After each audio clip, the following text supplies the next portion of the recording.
Dearest gentle listeners, you are listening to the Ladies Bridgerton Swiftie edition, the talk of the dawn. We are your effervescent hosts. Made me so happy to hear her use the word effervescent in her new album. Your neighborhood-friendly Kiwi, Tash from Middle-earth, New Zealand. And Pattie, Regency romance enthusiast, not quite a Swiftie, who is in her survival era. Strong, confident, intelligent, independent, and dependable era, which sounds like the start of a Swiftie album, a Swift album, honestly. Absolutely. Dearest, no. Settle down onto your favorite city as we delve into the lives of the elite and illustrious ladies, lords, and Swifties of the ton. This Bridgerton podcast is two friends talking romance, symbolism, Easter eggs, very Swiftie coded, and deep Swifting into the connections of our favorite characters. We cover both book, TV series, and notable social media, and therefore will contain spoilers. Before I do my intro, I just want to say that I posted in our Tangent Squad Facebook right before we started that I'm about to podcast for a few hours with a Swiftie only 2 days after the new album drop. And I wonder how this is going to go. And Kay just posted sorrows, prayers. Love it. So, dearest listeners, as we have said before, the Ladies Bridgerton is a safe space. We accept our authentic selves and our delulu, and our listeners as well. So today, we aren't apologizing for tangents because the entire pod today is a huge tangent.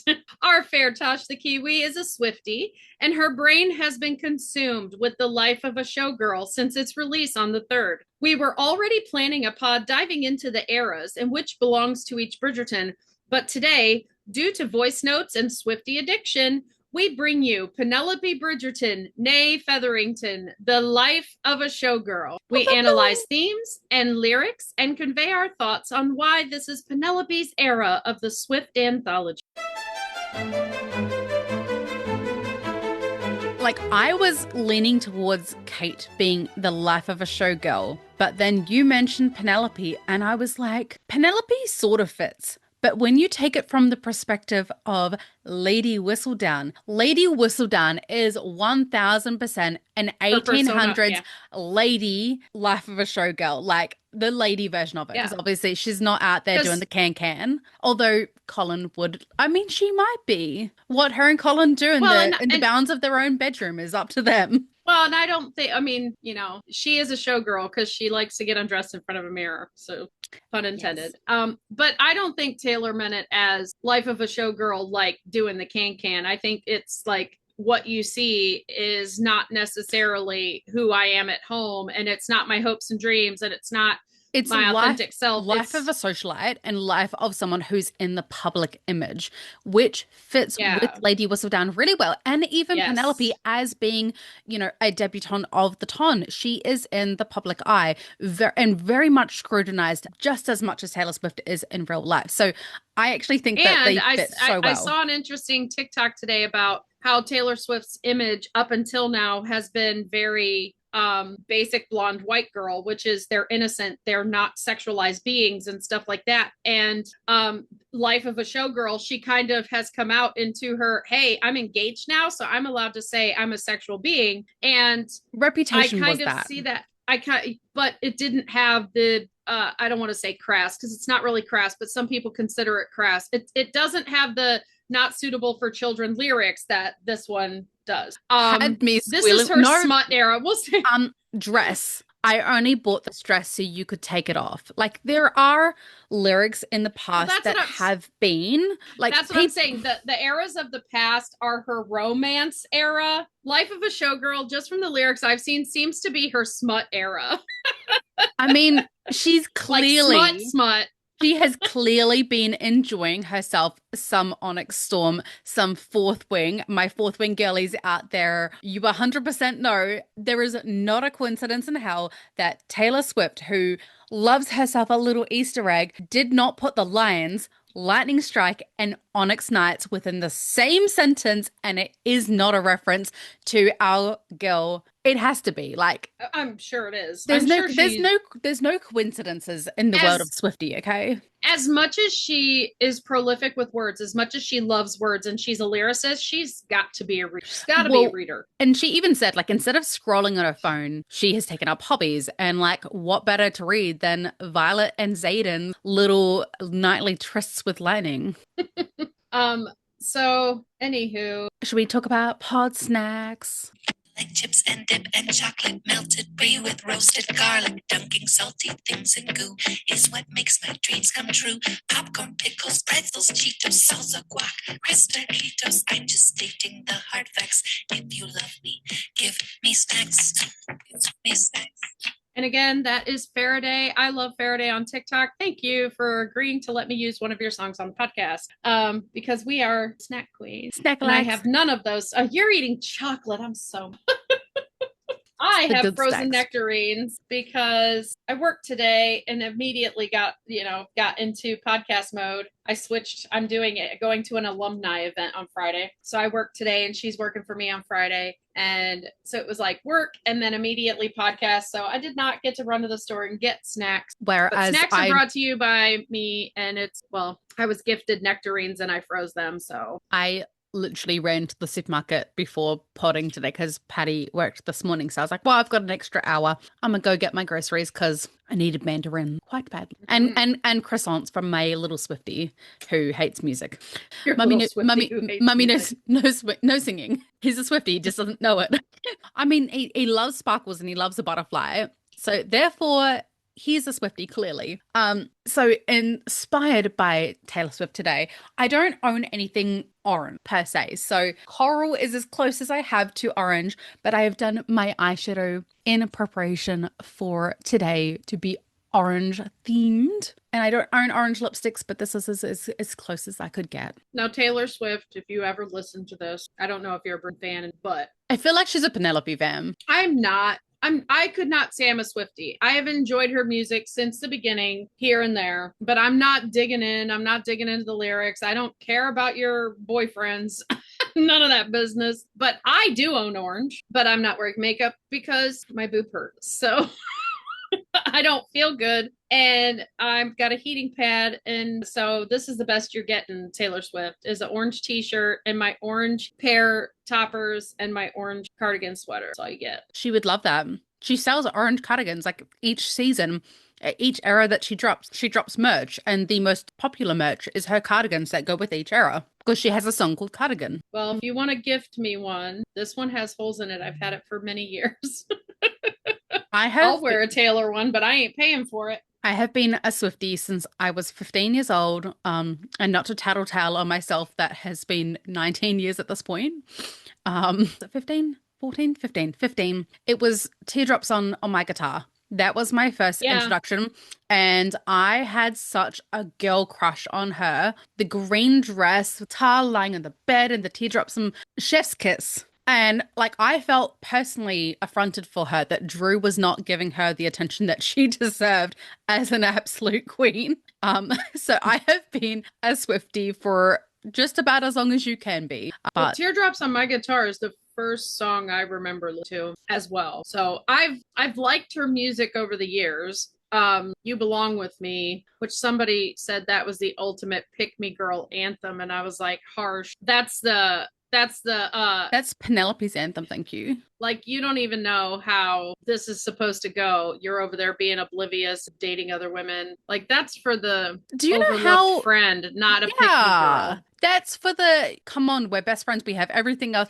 I just watched She's All That. Is all that the same with Lainey Boggs? And because I was like, no, I need to go back and rewatch this after you did, and I was like, yeah, that is like the inspo movie for, like, I feel like even the imagery of like the balconies for coming down the stairs. Yeah, coming down the stairs for her. Look at my no, but the transformation. You Belong With Me, like it felt very She's All That.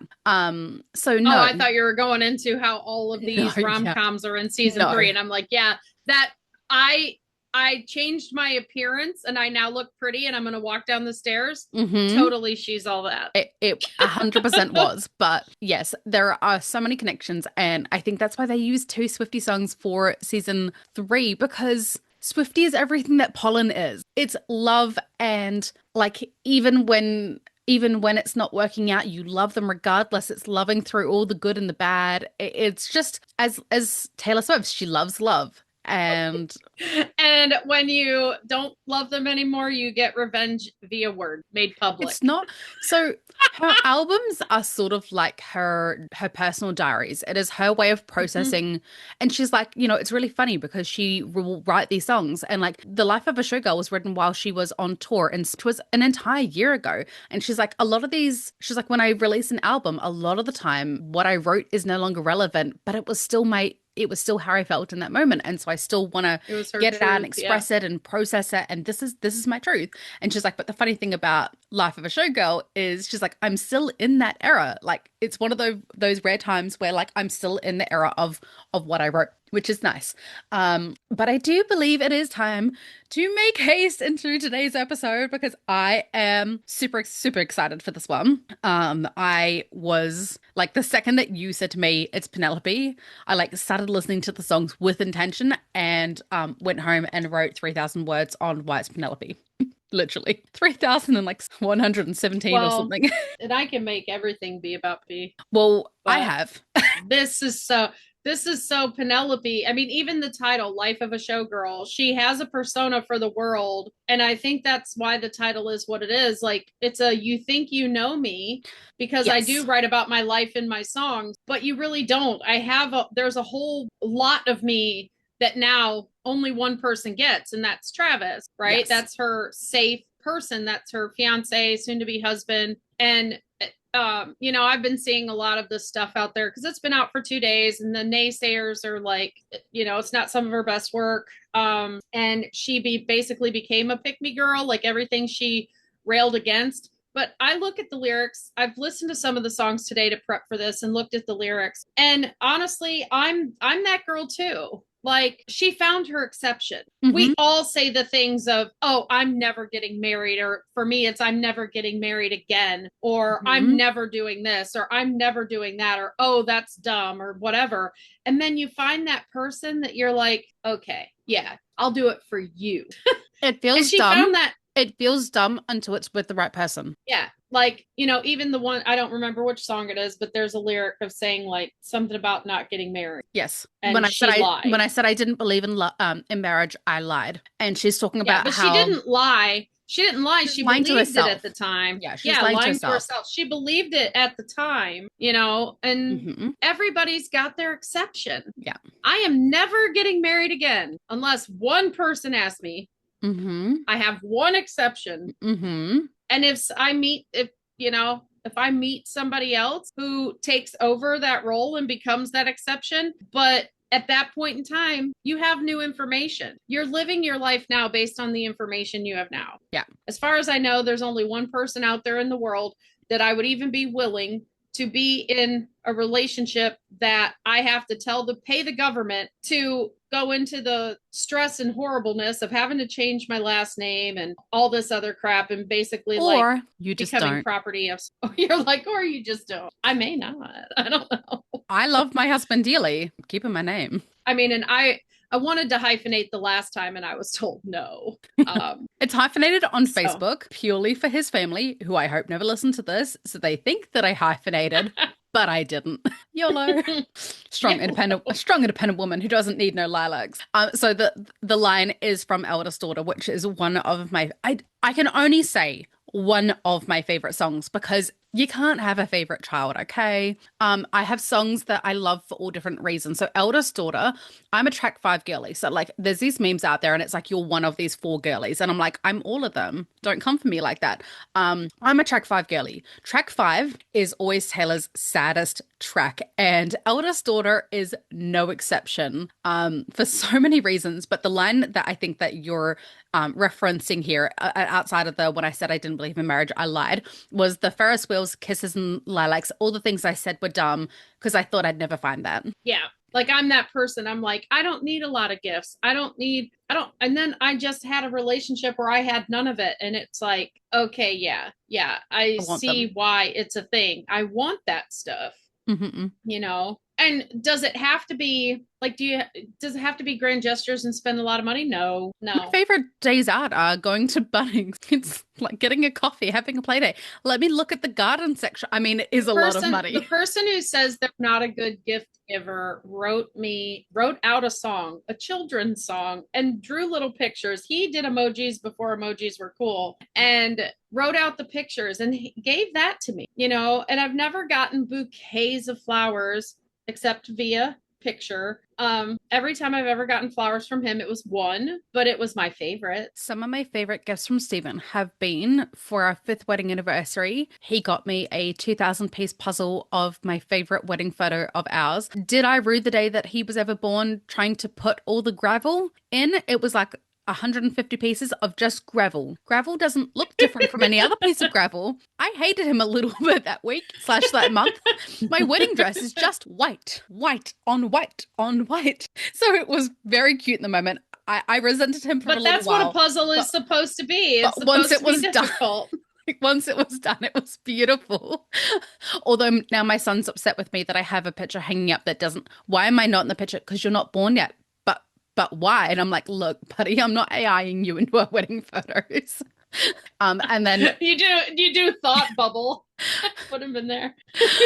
and then one of my other favorite gifts from Stephen was for Christmas about 6 years back. He made me a custom made Harry Potter board game in which it was of the premise of something called Secret Hitler, which is like you're playing as the fascists and you've got to figure out who the fascists in the group are and who's the Hitler. And once you figure out who the Hitler is, you win. But if the fascists end up passing too many bills, then they win. If they pass so many bills before you can find out who Hitler is, they win. And he redid it in Voldemort and the Death Eaters, versus yeah. Versus Dumbledore's army / or the Order of the Phoenix. So and he did some work for a sign writer at the time. And so he went to the sign writer and said, hey, I'll give you discounts if you then make it on proper materials for me. And like he ordered like medallions for it. Like you would think it was like a store-bought board game sort of thing. Like it's been done really, really well. That's something just beat. I was like, I thought I lost my headphones for a second. I was like, panicked. No. Okay, so we've tangented on our huge. Yes. Pod, okay. So let's get started. The first track in this album is called The Fate of Ophelia.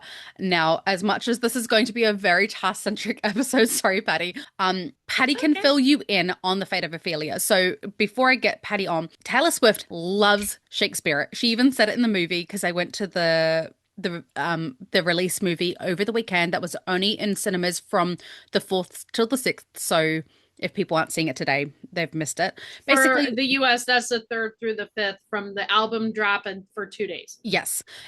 So basically what it was we got to see the making of, and we got exclusive looks at The Fate of Ophelia music video. I was like, I know, where is the music video being made?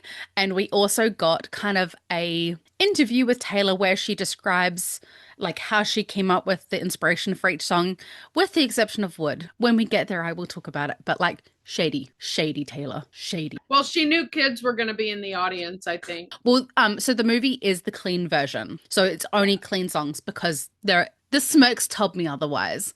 But Taylor is a huge Shakespeare fan, and she's like, I fall in love with these characters, and then they just go and off them. Like, I know it's a tragedy, but I don't want it to be a tragedy. So I'm going to rewrite these characters as my heroines of the songs, and they're going to get their happy ending, just like Romeo and Juliet. Now, take it away with The Fate of Ophelia. Okay, well, the story of Ophelia is from Hamlet.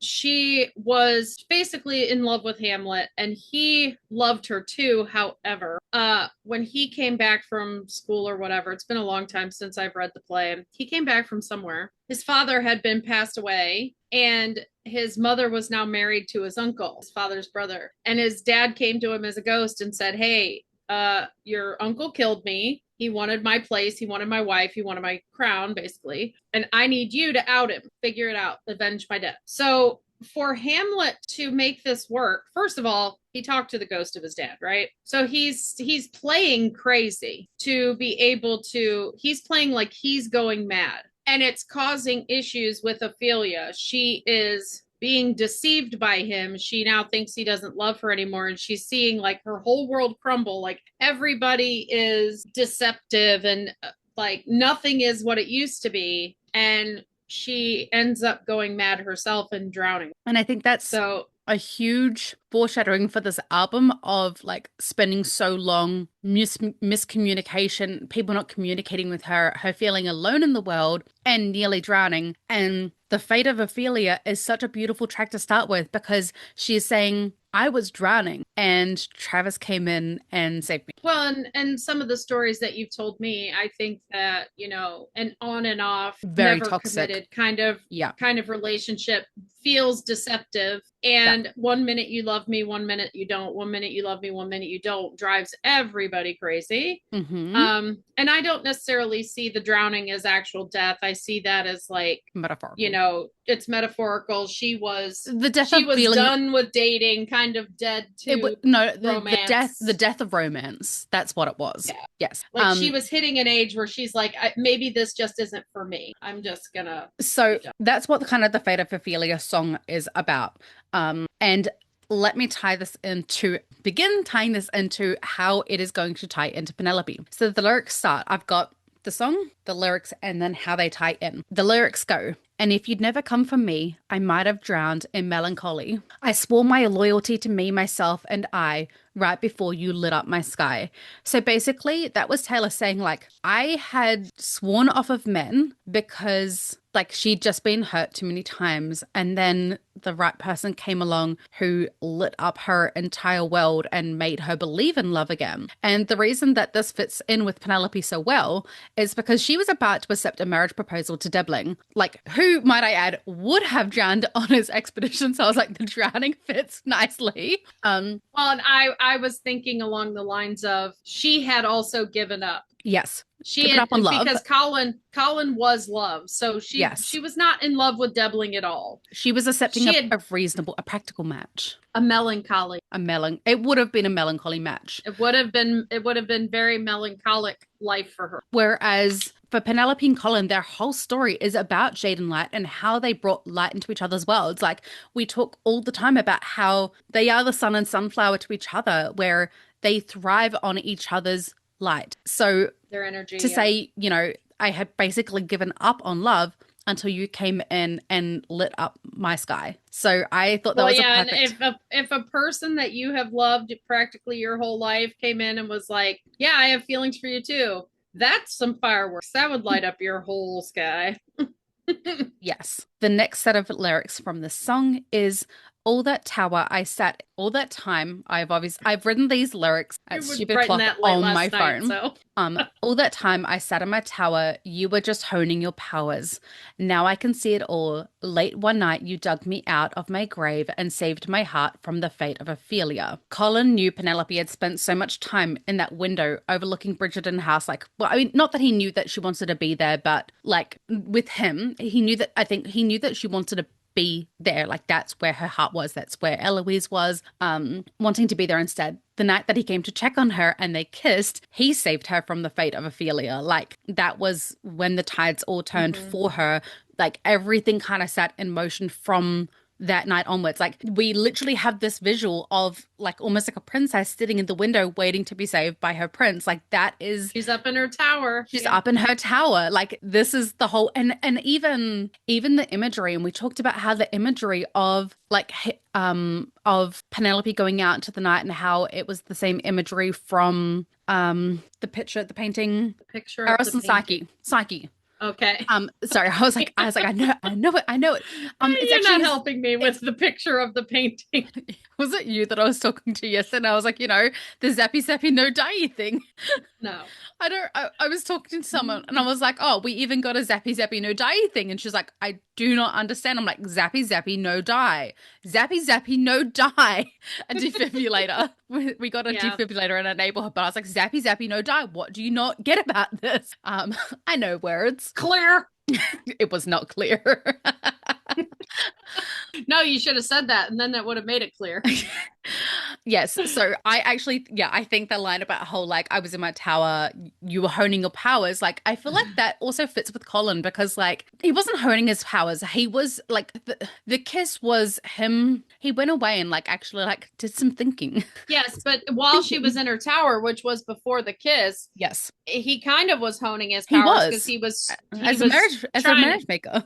As a matchmaker, yeah. No, marriage maker, but because also, he was honing his marriageability powers to her. Yeah, and speaking of, I saw a TikTok out there of somebody pointing out all the times in the books that he was actually the matchmaker, and that you know they have him do the marriage lessons just with Penelope to matchmake for her, but he truly matchmade, like he matchmade Anthony and Kate. And stuff like that. So I thought that was funny. But yeah, and there's a line in the whistle down. Remember at the beginning of the season 3 when we were trying to look, because there's 2 whistle downs because it's Penelope's season. Yeah. And it says honing my skills, not my powers, but my skills. You're going to like this last line. Don't care where the hell you've been because now you're mine. It's about to be the sleepless nights you've been dreaming of. This is so pollen-coated. Penelope does not care. Even the French girls? Penelope does not care that Colin has a sordid past. She already read about the women in Paris, and she knows about it. She knows about Marina. She doesn't care because she knows where Colin's heart belongs, and that is with her. And then the line about the sleepless nights fits perfectly with Colin's confessional speech about how he'd been dreaming of her. Oh, I went straight to the makeup scene at the end of season 3 where she's on the Bridgerton ride and it's... Oh, she is definitely on the Bridgerton ride. It is dawn. The light is starting to come through the window. It is that beautiful, like, whispery English dawn out there outside that window. It was a sleepless night. It was definitely, and he'd definitely been dreaming about those sleepless nights. Okay, so that sums up the fate of Ophelia.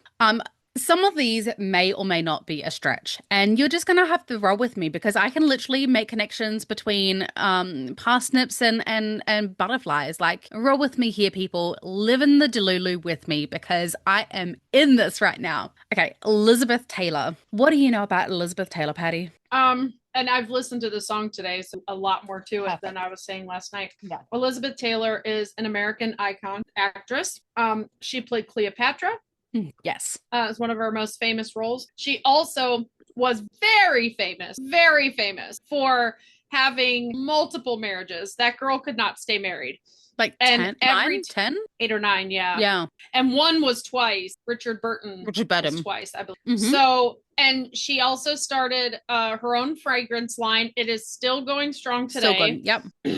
And so she's an icon. She's legacy. She is what a powerful rich woman becomes because she's not going to settle. So when a man started being dumb, she was like, bye-bye, and moved on to a different one. And she was treated very horribly publicly for that because this was like through the 70s and 80s when we're still in like super Christian core family, divorces are still considered taboo. You don't want to tell your friends when your parents are getting divorced, that sort of thing. So there was a lot of that. So yeah, she was opulent. She was, having played Cleopatra for one, but yes, she just nothing, like she would not be caught dead in something gaudy or gauche. She was elegant. She was jewels. She loved her diamonds. She was not a Featherington. So she was the ultimate girl. And because of that, she was so heavily scrutinized by society. Like anything that they could judge her for, they absolutely did. And so whilst obviously Penelope has not been married 8 or 9 times, although I do believe that she would marry the Colin, just one Colin. She would marry Colin multiple times, but not divorce him. She would just renew their vows 8 or 9 times. But the lyrics that I made kind of fit with Penelope is, ooh, oftentimes it doesn't feel so glamorous to be me. All the right guys promised they'd stay, but they withered under the bright lights. So there's kind of two parts to this. This line was so fitting because firstly, Penelope, despite being Lady Whistledown, in secret feels so unglamorous and so desired as herself. And secondly, Debling bought her a fern, a plant that does not thrive in direct light. He'd also kind of pretty much promised for her. Like the Ton knew that they were to be engaged thanks to Portia sabotaging her own daughter in that regard. But he walked away so easily. Like it's And he never actually proposed. Last dance of the night, he did not get the words out. no. He put it off and only wrote one dance on her card. Like we blame Colin for interrupting and everything, but he had plenty of time up until that point. I think even without Colin, he was already Yeah. having second thoughts. So people If blame you want Colin. it, snatch it up. Why put a ring on it, Debling? What are you waiting on? Like it wasn't Colin who stopped it. Like Penelope still went after him. She still tried to salvage it. It was Debling who ended it. So like very much the lines, you promised me all the right things, but under the bright lights, you withered. Yeah. And I just think whether it be Portia or whether it be, a joke amongst the Lord Squad, Debling was putting off actually doing the deed for whatever reason. Yes. And then he jumped out so easy. Yes. And then this line, I think, was also so pivotal in relating to Penelope. Hey, A, what could you get? What could you possibly get for the girl who has everything and nothing all at once? Babe, I would trade the Cartier for someone to trust. No one knows that Penelope is Lady Whistledown, but she has amassed a fortune that she does not care one little bit about. Well, and another snippet about Elizabeth Taylor that I think fits here is Elizabeth Taylor was so famous and constantly public that she literally had no friend. Her best friend, her only friend, was Michael Jackson. And he was like, he stood up for her in one of her weddings. Yeah. But that was Michael Jackson and her were best friends because there was literally no one she could trust. Everybody had turned against her. Like she's with one man. People are, when she was part of a power couple, she was famous. But when she's the one that left, she was the devil. She was a Jezebel. She's stringing guys along. She was the evil person for leaving these marriages. And, she told you, she basically said, diamonds are my friends. Like diamonds are, they'll last. Diamonds last. Like not men don't last. Yeah. And so like, it's really going back to the previous point, it's like she is everything and nothing at all at once because she has the money and the notoriety from Lady Whistledown, but the only thing that she actually cares about, which is Penelope and Colin, which is Colin and Eloise, she's lost that connection to the only things that brought her any sort of like semblance of happiness and joy in her life. Yes, Lady Whistledown absolutely brings her joy, but again, no one knows it's her, so it's not like she can claim that notoriety. And it's just like being that famous just creates so much loneliness. And I think that is the case also with Lady Whistledown because she can't confide that in with anyone because we saw what the queen spoke of, what she was going to do to Eloise. She threatened her life. She threatened her life in season 2 in that carriage. So Penelope she doesn't want to put anyone else in danger. She can't confide in anyone that she's Whistledown. She can't bring anyone in to her circle to know that. And that's very lonely, carrying that on her own. Line from Taylor. Hello. You're only as hot as your last hit, baby. That is very, very true because I mean, it fits in with Penelope so well because she is like scrutinized as Lady Whistledown so much. So the song is very much about being at the top of your game in the public eye and how much they scrutinize you and how just one slip up could mean the end of your career, which is very fitting for Penelope as she made one misstep in her engagement article and it nearly lost her whole entire career. It outed her as Lady Whistledown. Like the Queen created an entire manhunt. I mean, she already had a manhunt previously, but a ton-wide manhunt over one misstep. Yeah. So I thought that was also I forgot to stick it to the Queen. What was I thinking? Yes. Okay. Track 3, which again, one of my favorites. I love jamming to this one volume on full blast. The lyrics go, never made no one like you before. Made no one, not met no one. So the whole thing about an opal is a man-made stone that mimics opal. It's known for its healing energy, light, and strengthening communication. And the symbolism is really strong here because it's talking about how, like, man-made happiness, man-made light. Like, this fits into the symbolism of Penelope and Colin and their overarching symbolism of the season, which is shade and light. And we know that they are the sun and sunflower basking in each other's light. So I love that I think it just plays into Penelope too herself because, and this is one of the songs, like a little bit of lyrics I saw yesterday for YSA too, because growing up in the home she did, yes, and being invisible, she had to create her own light. She had to make her own sunshine, and Whistledown was her sunshine. Her persona that she created for the world was her light. It was her joy because her growing up life, there was no joy. She had to manufacture it. Yes. So I love that it kind of says never made no one like you before, as if like, because it kind of ties into the whole fact that an opalite is man-made. You had to make your own sunshine, but now the sky is opalite. So Colin is so unlike anyone else in the ton. He is sensitive, he is thoughtful, and he's not obsessed with the image of the ton that he would ever abandon his friendship with Penelope just because it wasn't cool. Like, he has stood by Penelope from day one, with the exception of when he wasn't in a safe space. And people gave him such a hard time after season 2 when we saw season 1. He always protects Penelope. He would never ever say anything that he thought was ever going to intentionally hurt her. If he had known that she was there, he would not have said it. He would have worded it differently or avoided the question. Yeah, he would have worded played it off. Like, he wouldn't have been, he was cavalier. He just didn't think through how he would have pulled the Bridgerton, get the hell out of Dodge. It looks like Penelope needs. My brother is calling for me. I must be off. My brother needs. Well, and Benedict had just walked behind.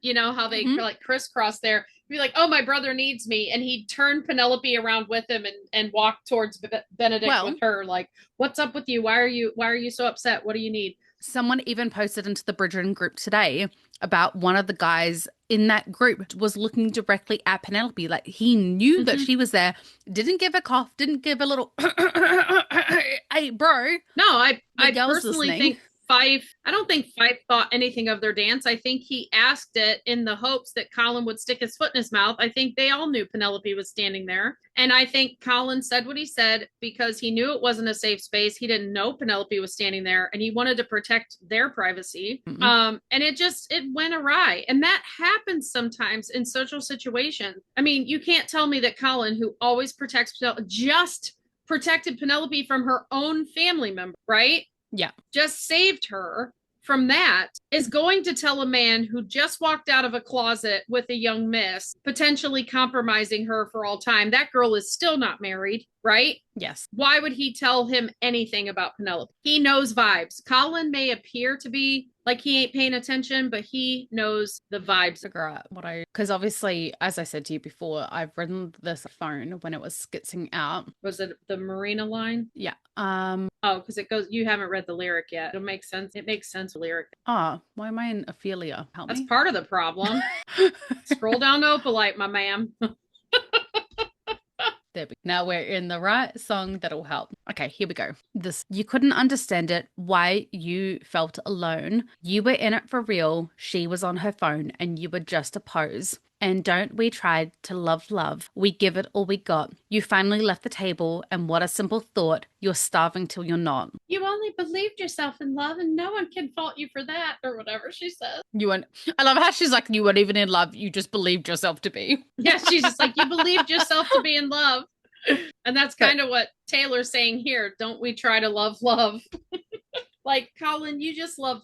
You believed yourself in love. Yes. So these lyrics fit with Colin's tryst with Marina so well because Colin was so genuine with Marina, but she was just using him. Like, Colin is so real, and it made him feel lonely to realize that he is in a society where to be genuine is so rare. Then when he finally gets with Penelope, he isn't starving anymore.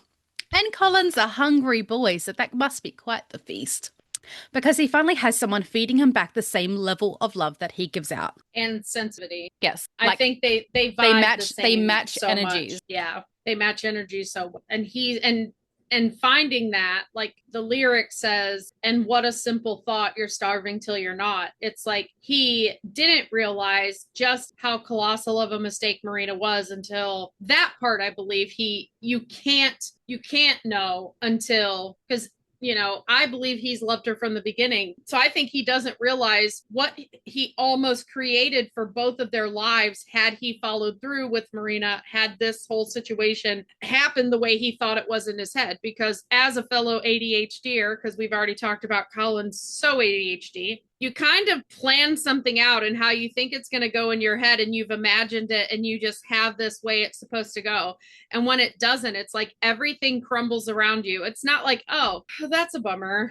It's like your whole world is crashing around you. And because of one minor thing didn't go the way as planned, or all of it just blows up in your face. And I think that for him, it was like that.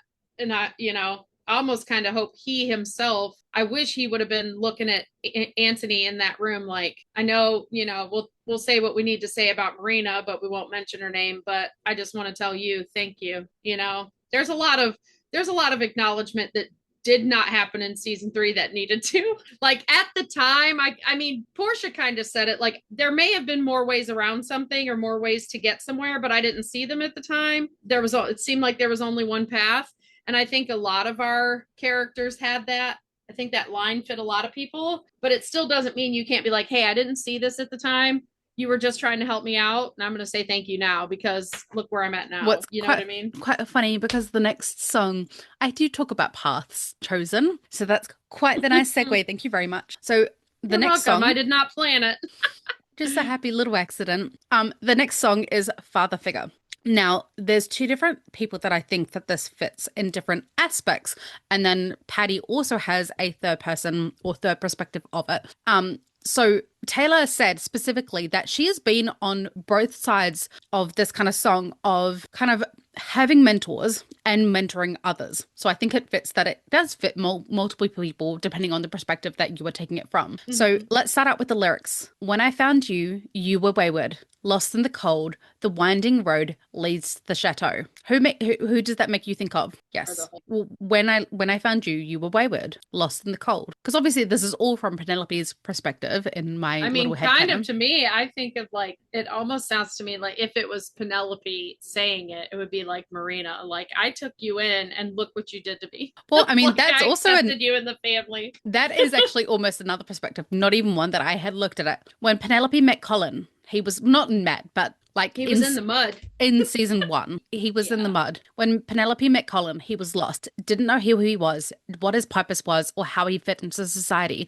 Penelope encouraged Colin to travel to find himself away from the ton. She wrote to him, reminding him of all of his wonderful strengths in life, and she was the only person who saw the potential in his writing and encouraged him to publish. So the path to the chateau was long, but he made it with her by his side. That was kind of my perspective on that line. Aww. Like, the path is long, but if you just keep going, it's worth it at the end. Like, it might be a really hard winding path, but if you get there, you get there. The rest of the song, to me, is very much aimed at Cressida, and potentially even the Queen. But I can make deals with the devil because my dick's bigger. This love's pure profit. Just step into my office. They'll know your name in the streets. Your thoughtless ambitions sparked the ignition on foolish decisions, which led to misguided visions. That to fulfill your dreams, you had to get rid of me. Sorry, I was trying to save my phone from certain death. You're okay. So this part makes me feel like it is aimed at Cressida once she tries to take credit for Whistledown and blackmail Penelope. Penelope is pointing out to Cressida things that she can push Lady Whistledown around like she has Penelope all her life. But Lady Whistledown is power and she is not going to roll over easy. So the line about this love being pure profit is saying she's never done it for the money. Like, it is her passion and she will not let someone take that away from her, let alone Cressida Toombley. Cressida Kappa for the CB series fans, Cressida Toombley for the book fans. And Cressida tries to destroy Penelope to serve her own purpose, but Cressida seriously underestimates Penelope and Lady Whistledown's power, and it literally leads to her downfall. Like, my dick's bigger than yours. Like, and it even kind of reminds me of In the ton, it would be like my estate's bigger than yours. My title's bigger than yours. Not no, like my influence, prestige, kind of my reputation, my rep, like how they talk about them. I'm trying to think of the word for them. Basically, my clout in society is bigger than yours, so I can destroy you. Yes, I can do that. Like, she's always thought she was higher because, like, obviously the Featheringtons, she's a cowboy. The lowly Featheringtons, but it's like from Penelope's perspective, maybe, but Lady Whistledown's like, the Cowpers, that's cute. I'm Lady Whistledown. Like, you're comparing apples and oranges, and Lady Whistledown's out here with like the golden fruit. Yeah. Well, and so my perspective here, I viewed this, I came at this reading the lyrics, like if this was a jukebox music, you know, if they made a musical of Penelope's life using this album, right? Because we're doing character analysis by the life of a showgirl. This song would actually be Portia singing, and she's kind of telling her girls like why she is in charge, and she's repeatedly putting down Archibald throughout the whole thing, like, I protect the family, my dick's bigger than yours, I can make the deals with the devil, you know, because she's doing it to, and this love is profitable because she chose a marriage for security. And even that part later about, you know, loyalty and you're saying you can do it without me, like him going out and taking the money, gambling it, and spending all that time trying to put her in her place early in season 1 because he doesn't want her to know how he's colossally forked over the family using good place vernacular to not swear too much. That, you know, that I see this as a song that Portia is singing, and it's about her relationship with Archibald, but it explains what Penelope grew up in. She grew up in a female forward leader, you know, led home, barely had any interaction with her father. Her mother was more of the father figure than her father ever could be because she was in her mask. Yep. And I can definitely see that perspective as well. And that's the greatest thing about characters and songs, is that we all get to have kind of our own interpretation of it. So the next line kind of fits in with both of what you've just said as well. And it says, I protect the family. Like, Patty and I kind of have this headcanon that Penelope, to some degree, created Lady Whistledown as a way to earn money without her parents knowing about it, because she knew that they were both spenders and were eventually going to get the family into trouble. And this was almost her way of like protecting herself. And Penelope would never leave her mother and sisters, like no matter how they've treated her, she would never leave them out in the dirt. So, you know, also a way to protect the family, but also the amount of times that Penelope has used Lady Whistledown to protect the Bridgerton family. I protect the family. I will take care of you. Like, even though people think, oh, women are powerless, women can't do anything, the women of the ton have proven to us time and time again, they are the real power players. Well, and I just saw a story. I watched these TikToks where people talk about historical, and trying to think. It's one of those stories. I'm gonna totally forget the historical, but it's basically where one dude is trying to take over the lands of somebody else and has them surrounded, is just crushing them, you know, fighting every single day, and the men are about to give up, right? And one of the wives, like the wife of the leader or whatever, puts on her most sparklies, walks into the camp, says she's there to see this dude. And he thinks she is a sign that they're going to surrender, like they're going to give up. And she basically tells him that, like, I'm here to negotiate. I'm being given to you for the night, that sort of thing. She brought alcohol. They're drinking. You know, this is an exact scene from Gilmore Girls. Yeah. In the reenactment that they do.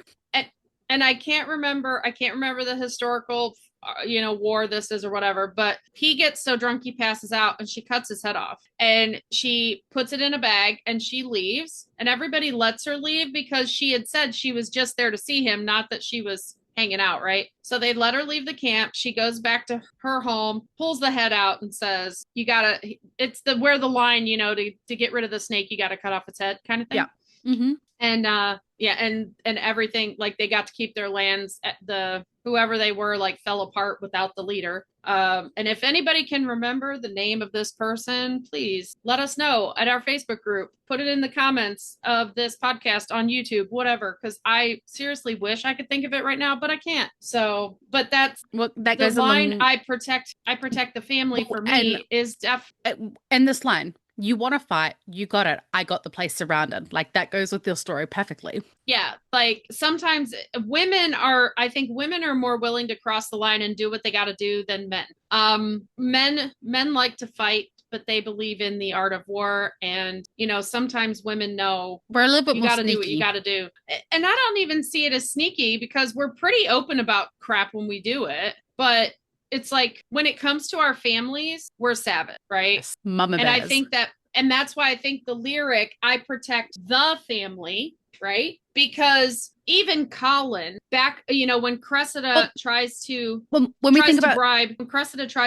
bribe for the money, for the Whistledown money, and she knows, and Colin takes over, like he says our family, including Portia in his look. Like, and that's how Penelope is. Penelope started Whistledown. She says to her mother to protect myself. And that's probably how it originally started because she was writing as a way to protect herself in the house, to have an outlet. But when she started making money, she realized if her parents screw everything up and they're no longer allowed in society, they can still live a decent life in the country because of her money. So she was protecting her family, not so much in Whistledown, but enough. I mean, she did protect them several times. She did have to say some things because it would look weird if she didn't, but she protected them a lot. And she really protected the Bridgertons. Like, to her, both families were the family to her. Well, let's be real. The fact that Lady Whistledown did not write about the scandal with Jack Featherington is crazy, because that was a line that she knew once was crossed that the family could not come back from.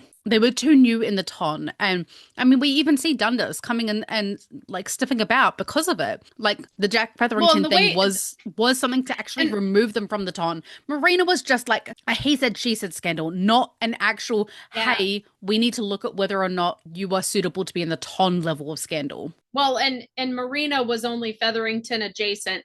They knew she was a ward. She had come to stay there. She was not part of the family. And the fact that she showed up pregnant protected the family a little bit. So, but I also think that for me, when Colin handled the Jack and fraud situation the way he did, that's part of, like, I went down a whole rabbit hole in the beginning of how I was so sure he's going to be like, I knew you were Whistledown all along. Well, I've known this whole time. I was just waiting for you to tell me. And the whole, like, I protect the family. You want to fight. I got the place surrounded. Like, that is the end scene where she's like, you thought you backed me into a corner? I'm Whistledown. I've got the Queen's support. I've got the Bridgerton support. I've got the Featherington support. You can't touch me. I am a god in this town now. You think you backed me into a corner? I literally had this place surrounded by supporters.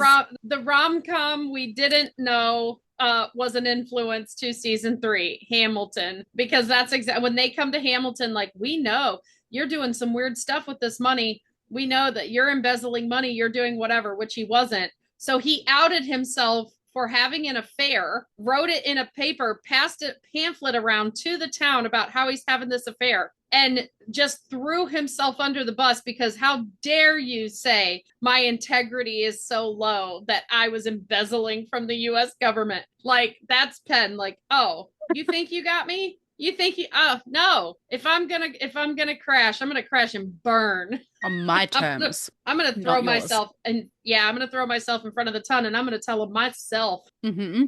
Okay, so that's the thing. Cressida thought she wouldn't have the balls for that. Yes, because she was underestimating Lady Whistledown. Right. She thought she was playing chess. Underestimating Penn, not Whistledown. Mm-hmm. She didn't think. She thought Whistledown was only on paper. She didn't realize that Penn had put so much of herself into Whistledown. Yeah. Mm-hmm. Okay. Moving on to track 5. As I said, track 5s are always some of my absolute favorite Taylor Swift songs of all time. I am here for a sad song. And I think that's sort of where some people's misgivings about this album is I love this album personally. Like, there is so many fun elements to it. It's got some really nostalgic vibes. Like, there's some, she used something, and I don't actually even know what it really means. She used something called an interpolation, where it's like the sound of a song is in it, but not like she's not taking the lyrics, she's just kind of taking the feel of the song. So she has some Jackson 5 interpolated.